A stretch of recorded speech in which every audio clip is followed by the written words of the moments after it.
Bonsoir à toutes et à tous. Je remercie tout d'abord les collègues qui ont participé à la préparation de cette conférence, qui ne sont pas forcément là, mais qui ont œuvré pour que cette conférence ait lieu.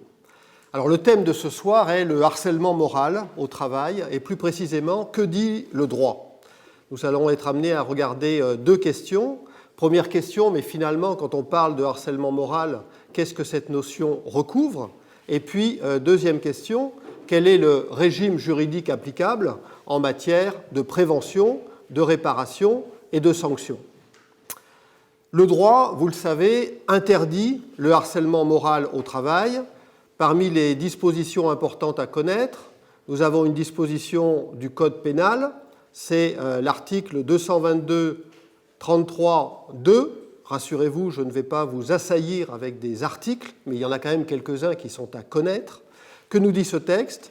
Il nous dit que le fait de harceler autrui, une autre personne, par des propos ou comportements répétés, donc la notion de répétition est importante, ayant pour objet ou pour effet, ayant pour but ou pour résultat, même si ce n'est pas l'objectif poursuivi, ayant pour objet ou pour effet une dégradation des conditions de travail, et la dégradation des conditions de travail est au cœur de la définition du harcèlement moral, dégradation des conditions de travail qui est susceptible, suivant la gravité du harcèlement, susceptible de porter atteinte aux droits de la personne, à sa dignité, d'altérer sa santé physique ou mentale ou de compromettre son avenir professionnel. Cet acte de harcèlement moral constitue une infraction qui est réprimée par le Code pénal, punie de 2 ans d'emprisonnement et de 30 000 € d'amende. Nous avons des dispositions complémentaires, comparables, dans le statut de la fonction publique, et nous avons également des dispositions complémentaires dans le Code du travail. Le Code du travail nous dit qu'aucun salarié ne doit subir les agissements répétés de harcèlement moral. Mais la loi ne nous dit pas ce que sont ces agissements répétés de harcèlement moral. Alors, nous devons ici faire une distinction. Nous devons ici faire une distinction entre deux régimes juridiques du harcèlement. Nous avons le harcèlement moral et nous avons le harcèlement discriminatoire, ou si vous préférez, la discrimination par harcèlement, c'est-à-dire une discrimination qui est liée à une caractéristique de la personne, de son être ou de son agir. Nous allons donc parler de harcèlement sexuel, harcèlement racial, harcèlement homophobe. Nous ne parlerons pas ce soir du harcèlement discriminatoire. Ce soir, nous allons parler des agissements de harcèlement moral. Alors, celui qui, le premier, dans les recherches universitaires, a travaillé le concept de harcèlement moral, eh bien, c'est le professeur Leyman, qui, en 1993, a donc publié ses travaux pour nous dire ce qu'est le harcèlement moral. Et donc, il a fait une typologie avec plus de 45 manifestations possibles du harcèlement moral qu'il a regroupées par catégorie. Selon lui, il y a harcèlement moral quand il y a atteinte à la vie professionnelle. Cela peut passer par la privation de travail, on retire des tâches à la personne. Cela peut passer au contraire par un surcroît de travail, on demande à la personne d'atteindre des objectifs qui sont inatteignables, ou bien on confie à la personne des tâches inutiles, des tâches qui ne relèvent pas de sa qualification. Le harcèlement moral peut également être le résultat d'atteintes à la réputation professionnelle. On va dénigrer le travail d'une personne. On va critiquer sans justification son travail. On va évaluer de manière dévalorisante, sans justification, son travail. On va lui faire subir une inégalité de traitement à l'égard de ses collègues. Le harcèlement moral peut passer également par des atteintes aux relations sociales. C'est le cas notamment avec des incivilités. On ne parle pas à la personne, ou on ne la salue pas, ou on l'isole. Le harcèlement moral peut passer également par des atteintes à la possibilité pour la personne de s'exprimer. On va refuser de répondre à ses questions, on va refuser de dialoguer avec elle, on va l'interrompre quand elle va prendre la parole. La liste est assez longue, mais vous avez là un certain nombre de repères. En l'absence de définition légale, c'est la jurisprudence sur le harcèlement moral qui va venir préciser cette notion. Et dans la jurisprudence, nous allons retrouver les différents thèmes qui avaient été mis en lumière par ce chercheur. La jurisprudence insiste sur le fait que quand nous sommes en présence d'agissements de harcèlement moral, nous sommes en présence d'un processus. Autrement dit, il est nécessaire de réunir l'ensemble des manifestations de ce harcèlement. Cela peut passer par des retraits d'attribution, cela peut passer par des incivilités, cela peut passer par des conditions de travail plus difficiles. Il s'agit de réunir l'ensemble des éléments pour vérifier si nous sommes en présence d'un processus de harcèlement. Ce processus peut être plus ou moins long, plus ou moins bref. Il peut durer quelques semaines. Dans certaines affaires, il a duré pendant plusieurs années. L'objectif est à peu près toujours le même. Il s'agit d'écarter une personne pour la faire sortir de l'entreprise, pour la faire quitter l'établissement, pour la faire quitter un atelier, un service, ou il s'agit, dans une autre perspective, de faire travailler énormément les gens pour que la productivité augmente, pour que l'entreprise fasse davantage de bénéfices. On peut avoir plusieurs approches en la matière.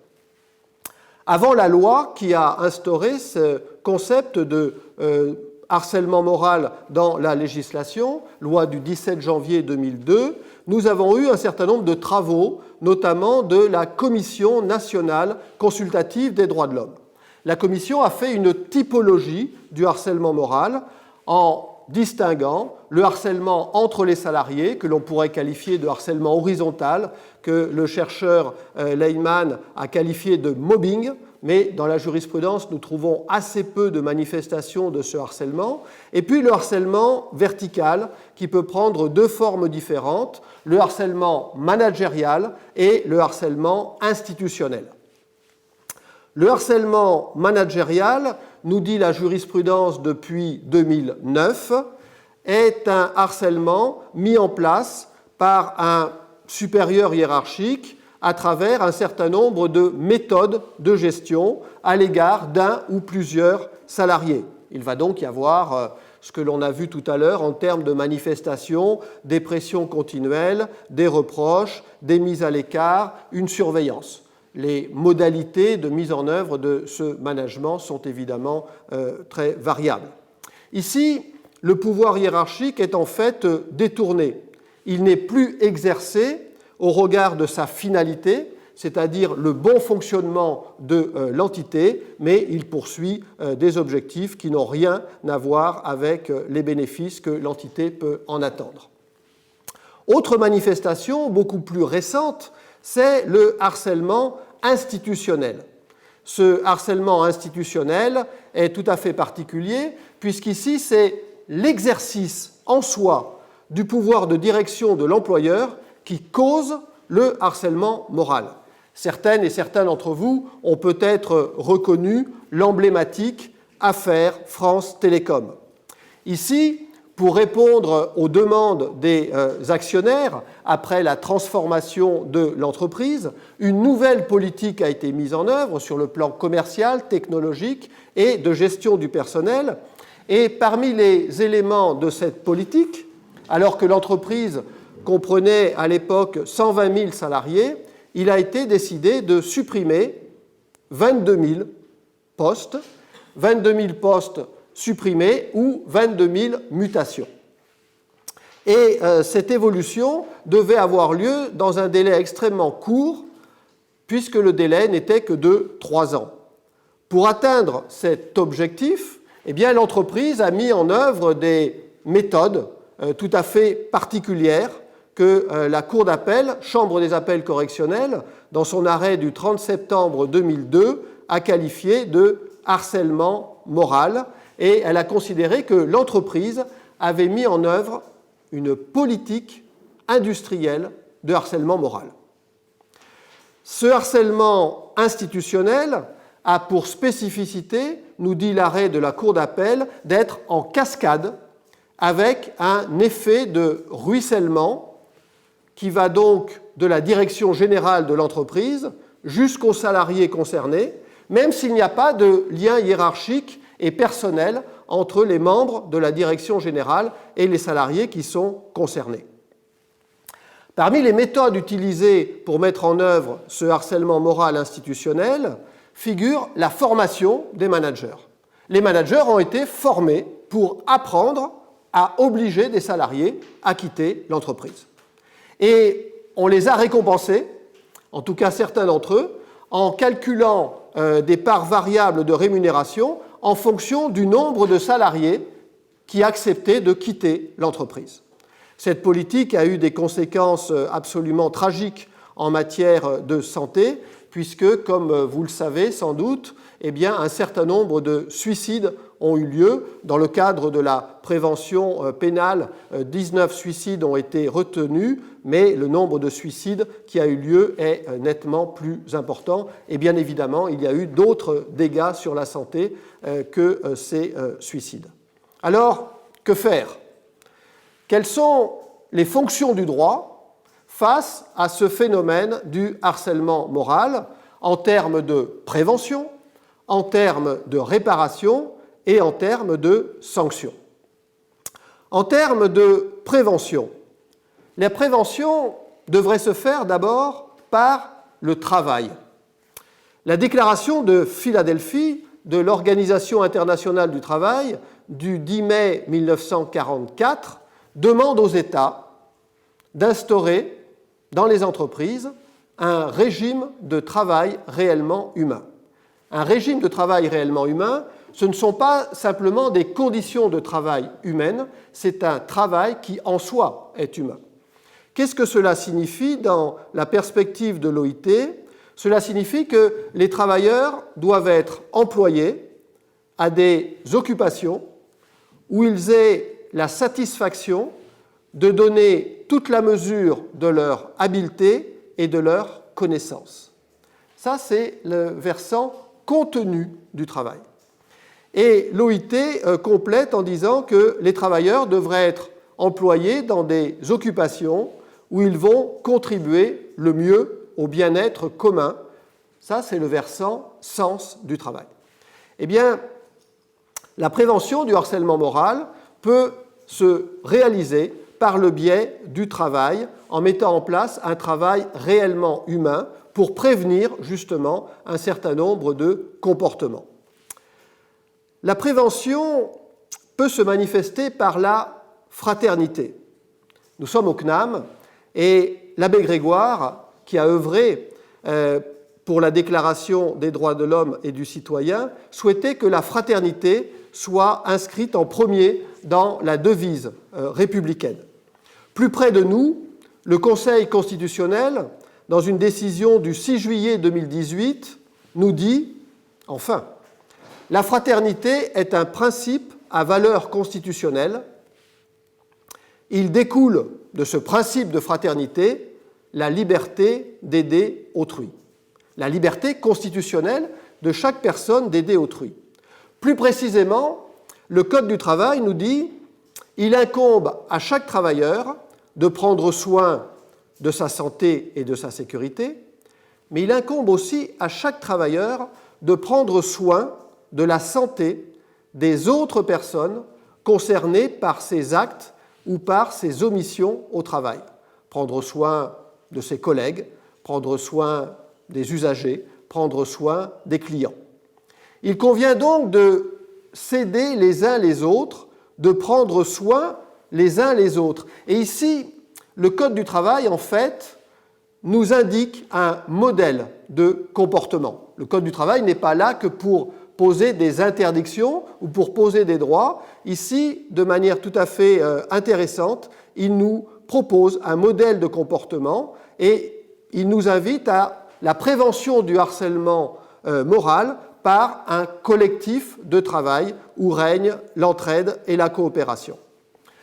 La prévention par l'entreprise, bien évidemment.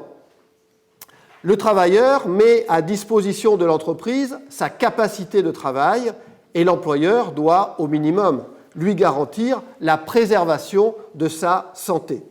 L'employeur est tenu d'une obligation légale de sécurité à l'égard de chaque travailleur et à l'égard de la communauté de travail.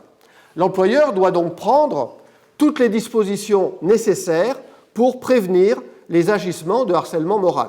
Cela est indiqué dans le Code du travail à 2 endroits, dans les principes généraux de prévention et également dans une règle spéciale concernant le harcèlement moral. L'employeur doit établir un document unique d'évaluation des risques professionnels où figure l'ensemble des risques professionnels auxquels sont confrontés les salariés, en faisant apparaître de manière différenciée l'impact du risque sur les femmes et sur les hommes. Pourquoi ? Eh bien parce que l'on a constaté que très souvent, il y avait une sous-évaluation des risques professionnels auxquels sont exposées les femmes. Et au regard de cette évaluation des risques, l'employeur doit établir et mettre en œuvre un plan annuel de prévention des risques professionnels et d'amélioration des conditions de travail. Et parfois, bien évidemment, le harcèlement survient. La politique de prévention n'a pas été suffisamment efficace. Eh bien ici, la jurisprudence nous dit que l'employeur, dès qu'il est informé de l'existence de faits susceptibles de constituer un harcèlement moral, de faits susceptibles, on n'en est pas encore sûr, de constituer un harcèlement moral, l'employeur doit prendre les mesures immédiates propres à faire cesser ce harcèlement moral. Alors que doit faire l'employeur ? Eh bien, l'employeur est ici dans une position souvent inconfortable. L'employeur doit faire procéder ou doit lui-même procéder à une enquête interne pour établir les faits. Y a-t-il harcèlement moral ou n'y a-t-il pas harcèlement moral ? Y a-t-il peut-être d'autres manifestations qui posent problème et qui ne relèvent pas de cette qualification ? L'employeur est ici dans une situation très délicate parce qu'il doit bien évidemment protéger la personne qui est a priori harcelée, mais il doit également respecter la présomption d'innocence de la personne qui est mise en cause. L'enquête doit donc être menée rapidement, elle doit être menée par des personnes qui ont été spécialement formées pour conduire ce type d'enquête, des personnes qui sont motivées et des personnes, bien évidemment, qui sont indépendantes et impartiales. L'employeur doit prendre, dans tous les cas, des mesures pour protéger la santé de la personne harcelée. Quand ce n'est pas le cas, eh bien, le salarié, le travailleur, peut exercer son droit de retrait. Il peut se retirer d'une situation de travail dont il a un motif raisonnable de penser qu'elle présente un danger grave et imminent pour sa vie ou sa santé. Donc il ne s'agit pas seulement de se retirer d'une situation dangereuse, mais il s'agit de manière beaucoup plus large de se retirer d'une situation dont ce travailleur-là estime qu'elle présente un danger grave et imminent pour sa vie ou sa santé. Bien évidemment, d'autres acteurs de l'entreprise peuvent intervenir. C'est le cas en particulier des élus au comité social et économique qui peuvent déclencher un droit d'alerte, droit des personnes, qui va amener l'employeur à procéder à une enquête avec eux et à prendre les mesures nécessaires.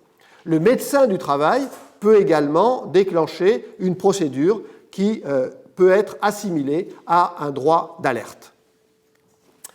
La réparation. La prévention, parfois, n'a pas été suffisamment efficace. Le harcèlement moral a eu lieu. Il s'agit de réparer les différents préjudices qui ont été subis par les personnes. Préjudice en termes d'atteinte à la dignité, d'atteinte à la santé, d'atteinte aux droits, notamment à l'avenir professionnel, d'atteinte à la vie familiale, d'atteinte au droit de mener une vie familiale normale. Parce que le travailleur qui est harcelé dans le cadre de son activité professionnelle, quand il rentre à son domicile, il ne laisse pas le harcèlement moral dans l'entreprise. Donc un certain nombre de dégâts peuvent également avoir lieu sur ce terrain. La jurisprudence nous dit ici que la personne doit bénéficier de la réparation intégrale de tous les préjudices. C'est la réparation en nature. Il s'agit de placer la personne dans la situation qui aurait été la sienne si l'acte de harcèlement moral n'avait pas eu lieu. Et à cette réparation en nature va s'ajouter, bien évidemment, une réparation indemnitaire. Cette réparation peut déjà avoir lieu dans l'entreprise, bien évidemment, mais parfois elle n'a pas lieu dans l'entreprise et donc le juge peut être saisi. L'action peut être menée à l'égard de l'employeur, l'action peut être menée à l'égard du salarié qui a commis les actes de harcèlement. À l'égard de l'employeur, tout d'abord, la responsabilité de l'employeur peut être engagée même si lui-même n'a pas commis d'acte de harcèlement. Le célèbre juriste Loisel nous le disait déjà, qui peut et n'empêche, pêche. Celui qui peut arrêter un dégât et qui ne met pas en œuvre les mesures efficaces qu'il pourrait mettre en œuvre commet évidemment une faute. L'employeur doit donc répondre des agissements des personnes qui, de fait ou de droit, exercent une autorité sur les salariés dans l'entreprise. L'employeur peut commettre une faute qui engage sa responsabilité, même s'il n'a pas lui-même commis d'acte de harcèlement moral. C'est le cas en cas de défaut de prévention, défaut d'enquête, défaut de protection de la personne harcelée. En cas de licenciement, si la personne qui a été harcelée est licenciée, ou si une personne qui a relaté les faits est licenciée, ou si des témoins sont licenciés, eh bien, la jurisprudence nous dit que ces licenciements sont nuls et la personne doit être placée dans la situation qui aurait été la sienne si ce licenciement n'avait pas eu lieu. Il en est ainsi également pour la personne qui dénonce de bonne foi des faits de harcèlement moral. L'action de réparation peut être engagée à l'égard du salarié qui a commis les actes de harcèlement. Et donc, dans ce cas, notamment quand ce salarié est en position hiérarchique, sa responsabilité civile pourra être engagée devant les juridictions. Nous avons donc ici, depuis un arrêt de 2006, un cumul de réparations. Le travailleur qui a été harcelé ou les travailleurs qui ont été harcelés vont pouvoir obtenir réparation civile à la fois de la part de l'employeur et de la part du ou des salariés qui ont commis les actes de harcèlement. Ici, le régime de la preuve devant le juge civil est aménagé. On ne peut pas demander à la personne harcelée de faire la preuve qu'elle a été harcelée. Il y a donc un aménagement de la charge de la preuve. Le salarié doit présenter des éléments de fait laissant supposer l'existence d'un harcèlement moral. Il ne peut pas venir devant le juge avec un dossier vide, mais il n'a pas à apporter la preuve en tant que telle. Il doit présenter des éléments de fait qui laissent supposer l'existence d'un harcèlement. D'où l'importance pour le salarié harcelé de noter régulièrement toute une série de faits qui relèvent du harcèlement moral auquel il est confronté. Le juge va devoir prendre en compte l'ensemble des éléments de fait qui sont produits par le salarié et il va apprécier ces éléments dans leur ensemble pour examiner si nous sommes bien en présence d'un processus de harcèlement moral. En défense, l'employeur ou bien le salarié qui est mis en cause, en défense, la personne devra prouver que ces agissements ne relèvent pas d'un harcèlement moral. Dernier élément ici concernant ce régime juridique, les sanctions. Les sanctions peuvent être disciplinaires ou pénales. Sanctions disciplinaires, tout travailleur qui a procédé à des agissements de harcèlement moral est passible d'une sanction disciplinaire. Cette sanction disciplinaire peut bien évidemment être très variable suivant la nature des faits. La jurisprudence considère cependant très souvent que le harcèlement moral constitue une faute grave. C'est une sanction extrêmement grave puisque dans ce cas, le travailleur sera privé de ses indemnités de rupture, indemnités de préavis et surtout indemnités de licenciement.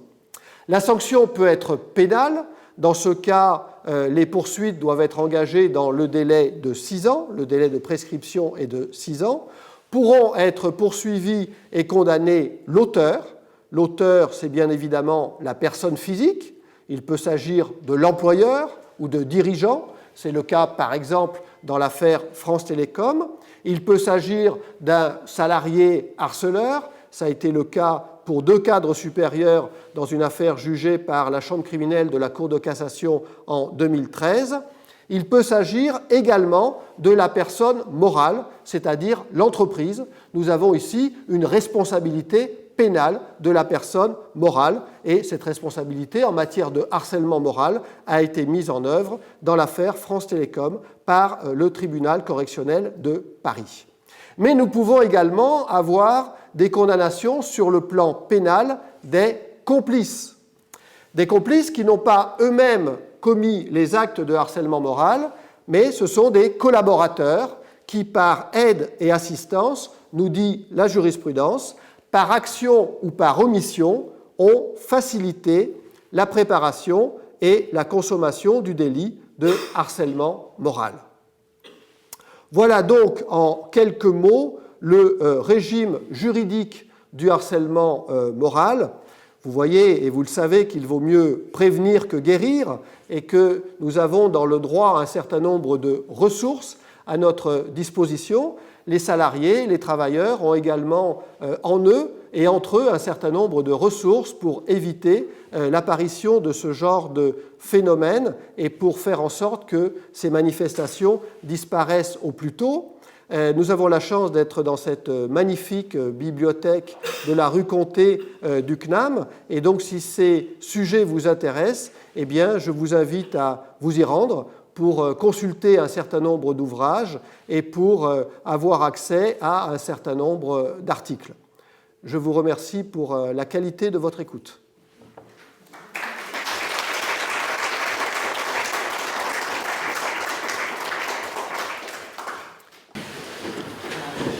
La question que je poserais, c'est que dit le droit, que peut-on faire quand les entreprises, en fait, négocient les départs avec les personnes qui pourraient apporter des billes à la personne qui est harcelée. Mais comme elles ont été harcelées aussi, mais elles ont signé un contrat au moment d'une négociation de départ avec une clause qui leur indique qu'elles doivent garder le silence. Donc, est-ce que ces personnes-là peuvent être sollicitées par un juge ou pas ? Alors la question est délicate, ce n'est pas le genre de question auquel on peut répondre en quelques instants. Vous mettez en lumière effectivement la question des transactions. Ça suppose aussi que dans cette entreprise, peut-être qu'il y a un certain nombre de mécanismes qui pourraient être mis en œuvre avant qu'on en arrive à cette situation. Et il y a un certain nombre de ressources du droit qui en fait sont très peu mobilisées, encore aujourd'hui. Je vous ai parlé très rapidement du droit de retrait, je vous ai parlé excessivement rapidement du droit d'alerte des élus au comité social et économique. C'est un droit qui aujourd'hui est encore largement ignoré dans les entreprises. Or, ce droit d'alerte dont dispose chaque élu au comité social et économique est extrêmement performant quand il est mis en œuvre. C'est un droit qui va amener l'élu à saisir l'employeur. Le Code du travail ici est très précis. Il nous dit que l'élu, dès qu'il a été saisi par un employeur, l'élu, dès qu'il a été saisi par un salarié ou dès qu'il a connaissance de faits d'atteinte aux droits des personnes, l'élu doit saisir l'employeur, sans délai. Une fois que l'employeur est saisi, l'employeur doit immédiatement, nous dit le Code du travail, engager une enquête avec le délégué. Ils vont effectuer une enquête, ils vont se mettre d'accord sur les modalités de l'enquête, ils vont ensuite faire un état des lieux et au regard de ces éléments, l'employeur doit prendre les mesures pour faire cesser le harcèlement moral. Et donc cette procédure peut rester au niveau interne dans l'entreprise. Si l'employeur ne prend pas de mesures, si l'employeur considère qu'il n'y a pas de harcèlement moral, si l'employeur prend des mesures mais que le délégué considère que ces mesures sont inefficaces, inappropriées, eh bien, il y a un outil là qui est extrêmement original. Le délégué peut saisir directement le bureau de jugement du conseil de prud'homme. On ne va pas passer par le bureau de conciliation et d'orientation, on considère que cette étape a déjà eu lieu dans l'entreprise et qu'elle n'a pas abouti. Le délégué saisit directement le bureau de jugement du conseil de prud'homme. Et dans un délai rapproché, puisqu'il s'agit d'une procédure accélérée au fond, dans un délai rapproché, le conseil de prud'homme va pouvoir ordonner à l'employeur de prendre toute mesure pour faire cesser le harcèlement moral, bien évidemment, si le Conseil de prud'homme considère qu'il y a harcèlement moral. Ce genre de procédure peut permettre de faire arrêter des manifestations du harcèlement moral très tôt. Et ce genre de procédure est encore trop méconnu. Alors, ça ne répond pas à votre question, je le sais. Mais je voulais attirer votre attention sur ces procédures parce que, avec le harcèlement moral, très souvent, on oublie des procédures collectives et on ne met en œuvre que des procédures individuelles où les salariés sont dans ces entreprises. Ce n'est pas le cas, heureusement, de toutes les entreprises, mais les salariés sont dans ces entreprises dans une situation de très grande vulnérabilité, où ensuite il va effectivement être nécessaire de construire un dossier en allant chercher toute une série d'éléments. Et donc, même si le harcèlement a déjà commencé, même s'il a déjà lieu depuis un certain temps, il y a des procédures pour le faire cesser le plus rapidement possible. Une question sur la réparation. Ah, pardon. Madame et monsieur ensuite.